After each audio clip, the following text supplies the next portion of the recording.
예, 힘내고 우리 힘차게 투쟁합시다. 저는 한국 비정규 교수노동조합의 위원장으로서 일하고 있는 임순광이라고 합니다. 반갑습니다. 모처럼 이 시내에서 이게 마이크 잡으니까 굉장히 기분이 좋습니다. 간혹 이제 잡아가면 잡혀가면 되니까 걱정 마시고 이 자리 끝까지 지켰으면 좋겠습니다. 제가 이 자리에 온 거는 사실 그 시간 강사라는 사람들에 대해서 좀 말씀을 드리고 시간 강사들의 이해관계와 학생 여러분의 이해관계가 충돌하지 않고 일치하고 그 일치된 것을 바탕으로 해서 동맹관계를 맺어서 교육 공공성 강화의 한 길로 나아가자라는 취지의 말씀을 드리려고 나왔습니다. 시간 강사가 뭔지는 아시죠? 예, 대학 교육의 절반을 담당하고 있습니다. 그렇지만 정규직 교수에 비해서는 사립대에서는 8배 정도 임금차별을 받고 있고 국립대에서도 4배 이상의 임금차별을 받고 있습니다. 연구 공간은 없고요. 4대 보험도 잘 보장받지 못하고 잠시 부속품처럼 쓰여지다가 버려지는 그러한 교육자들입니다. 교육자고 연구자고 이 자리에 오신 대학생들 대부분 또 아마 교육의 절반을 시간 강사한테 배웠을 겁니다. 그런데 이 시간 강사 제도가 왜 만들어지고 유지되는가?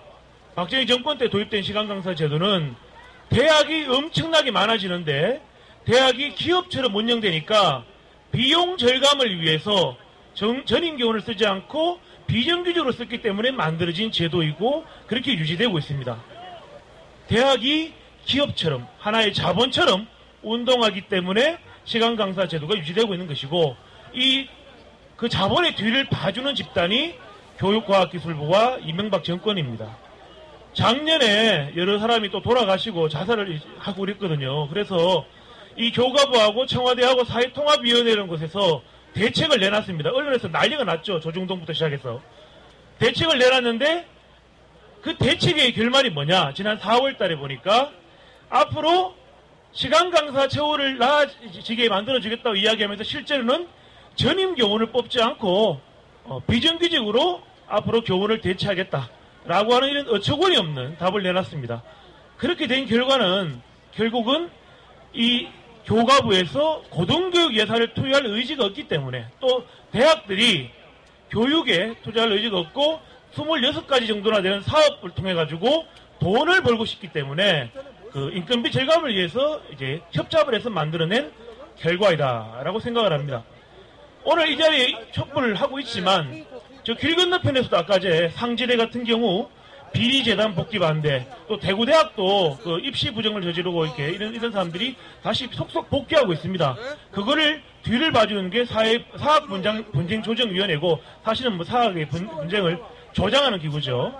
그런 데서 뒤를 봐주고 있고 비리재단이 복귀하게 되면 아마 또 다른 이상한 짓을 등록금을 폭등시킨다든지 이상한 짓을 할 겁니다.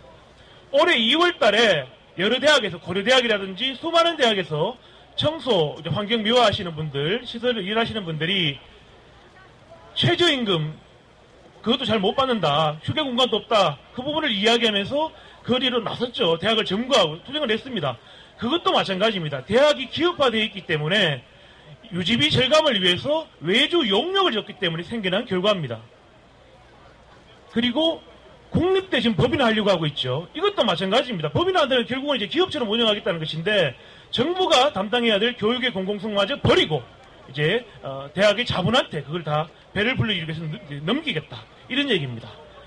등록금 문제도 마찬가지죠. 등록금 여러분 1년에 우리나라 대학 전체 예산이 얼마인지 아세요? 제가 예전에 논문 통해 초정해를 보니까 작년에 반상진 교수님 논문에다가 국립대 병원 회계하니까 약 36조 원입니다. 1년에 우리나라 대학 전체 예산은 36조 원. 우리나라 전체 예산 중에서 세 번째, 전체 부처로 따지면 세 번째로 많은 예산 덩어리입니다. 자본의 덩어리죠. 1년에 36조 원의 자본에 운동하기 위해서 계속 인건비를 절감시키고 그리고 다른데 주식 투자라든지 재단 적립금으로 그런 짓을 하고 있지 않습니까? 그걸 통해서 계속 자본을 증식시키기 위해서 등록금을 계속 수탈합니다. 이 구조인 거죠. 아주대라든지 대구 가톨릭대 같은 경우는 30억씩 매년 날려먹는데 아무도 책임지지 않습니다.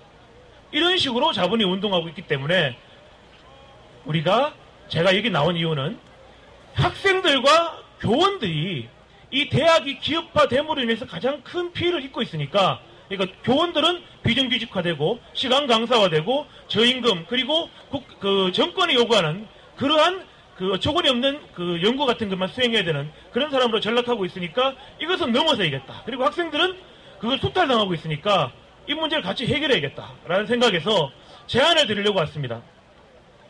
2008년도 촛불 집회 때 제 수업을 들은 수많은 학생들이 촛불 시위에 결합했습니다. 나중에 학점을 주는데요. 상대평가 해야 되잖아요. 예, 시간 강사는 상대평가 2번 안 하면 잘립니다.